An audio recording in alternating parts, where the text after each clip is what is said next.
Assalamualaikum warahmatullahi wabarakatuh. Bismillahirrahmanirrahim.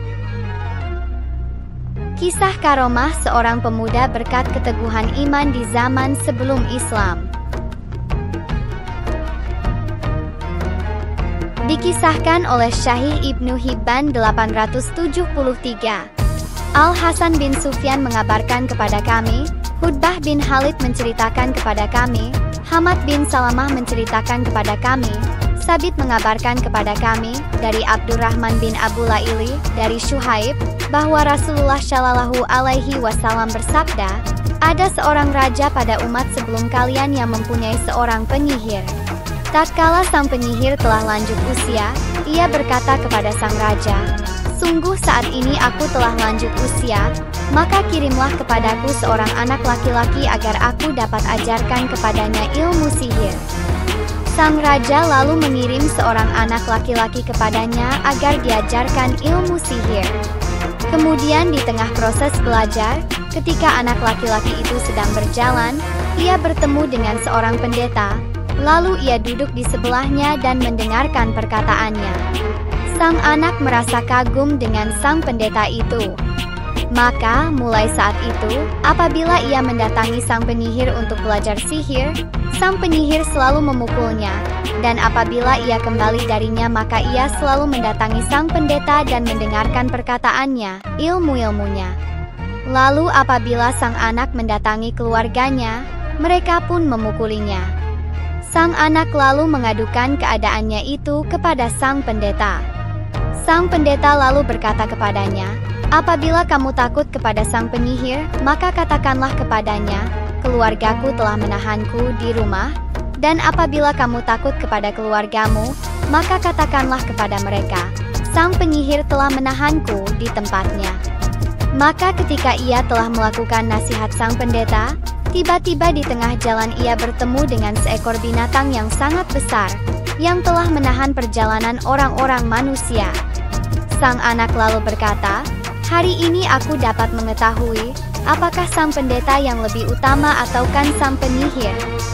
Sang anak lalu mengambil sebongkah batu dan berkata, ya Allah, jika keadaan sang pendeta lebih engkau cintai daripada sang penyihir, maka bunuhlah binatang ini hingga orang-orang dapat meneruskan perjalanannya.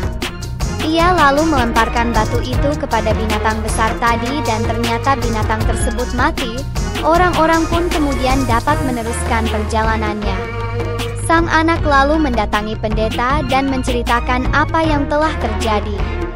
Sang pendeta berkata kepadanya, wahai anakku, hari ini kamu lebih utama daripada aku, dan sesungguhnya kamu telah diuji. Apabila kamu telah lulus ujian itu, maka kamu tidak perlu lagi petunjuk dariku. Kemudian sang anak mulai memberikan pengobatan terhadap penyakit buta dan kusta serta mengobati segala macam penyakit. Kabar tentang sang anak didengar juga oleh kawan sang raja yang mengalami kebutaan.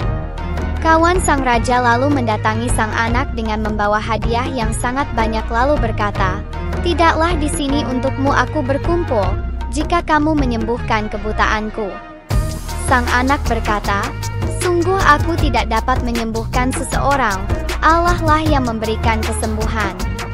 Jika kamu mau beriman kepada Allah, maka aku akan berdoa kepadanya agar dia menyembuhkanmu.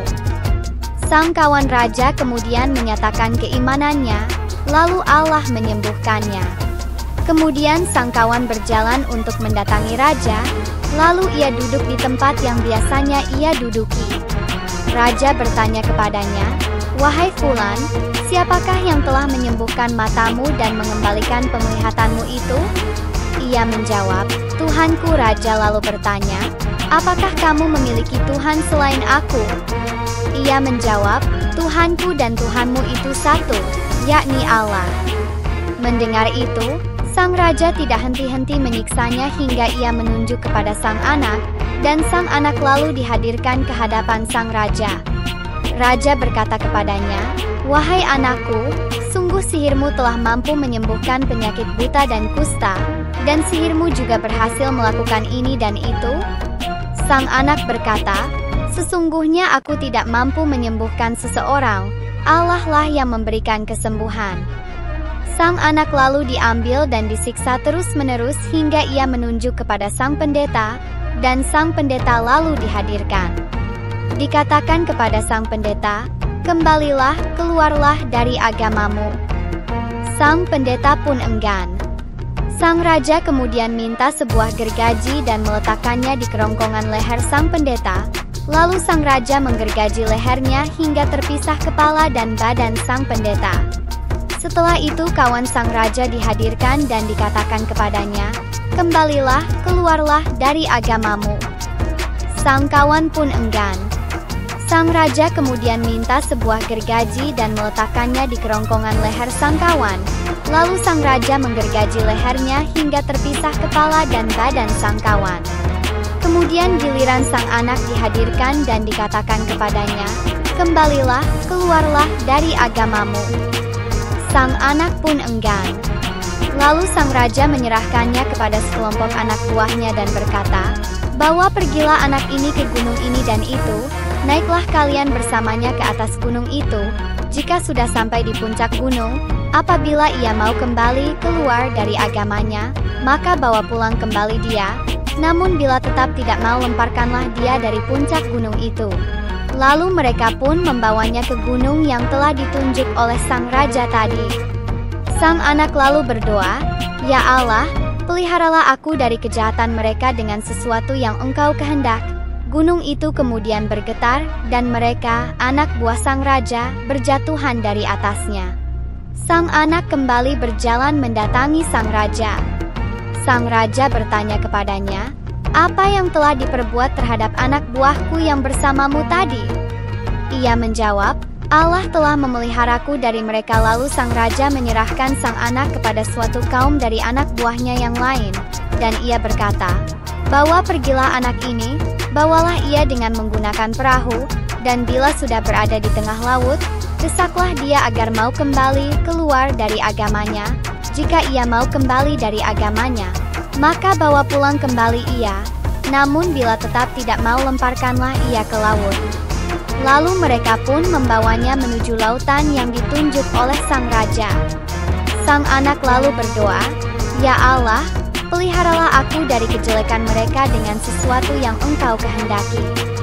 Perahu itu kemudian terbalik. Sang anak kembali berjalan mendatangi sang raja. Sang raja bertanya kepadanya, "Apa yang telah diperbuat terhadap anak buahku yang bersamamu tadi?" Ia menjawab, "Allah telah memeliharaku dari mereka." Ia lalu berkata kepada sang raja, "Sungguh kamu tidak akan mampu membunuhku hingga kamu melakukan apa yang kuperintahkan kepadamu." Sang raja bertanya, "Perbuatan apakah itu?" Sang anak menjawab, "Kamu kumpulkan orang-orang di satu tempat yang tinggi, lalu kamu salib aku di atas sebatang pohon kurma. Kemudian ambillah anak panah dari tabungnya dan letakkan di busur panah. Setelah itu ucapkanlah, Bismillahirrahmanirrahim, dengan nama Allah, Tuhannya sang anak, dan lepaskan anak panah itu kepadaku. Jika kamu melakukan apa yang kukatakan tadi, maka kamu dapat membunuhku." Sang raja kemudian mengumpulkan orang-orang di satu tempat yang tinggi, lalu menyalibnya di atas sebatang pohon kurma, kemudian mengambil anak panah dari tabungnya, dan meletakkannya di busur panah lalu mengucap, Bismillahirrahmanirrahim, dengan nama Allah, Tuhannya sang anak. Setelah itu ia lepaskan anak panahnya. Anak panah itu mengenai pelipis sang anak, ia lalu meletakkan tangannya di tempat tertancapnya anak panah, kemudian ia mati.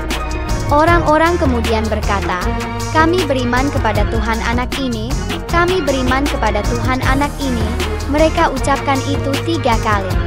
Seseorang lalu mendatangi sang raja dan berkata kepadanya, "Tidakkah kamu melihat apa yang telah kamu peringatkan?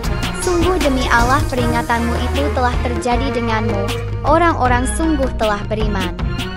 Sang raja kemudian memerintahkan membuat parit yang memanjang dengan mulut-mulut sumur yang sempit. Parit itu lalu dibuat dan di dalamnya dinyalakan api. Sang raja berkata, "Siapapun yang tidak mau kembali keluar dari agamanya, maka bakarlah mereka di dalam lubang itu." Mereka pun melakukannya hingga datang seorang wanita bersama bayinya. Wanita tersebut takut bila bayinya ikut dimasukkan ke dalam parit tersebut. Tiba-tiba sang bayi berkata kepada ibunya, "Wahai ibu, sabarlah, sesungguhnya engkau berada di dalam kebenaran." Diriwayatkan dalam kitab Sahih Ibnu Hibban 873.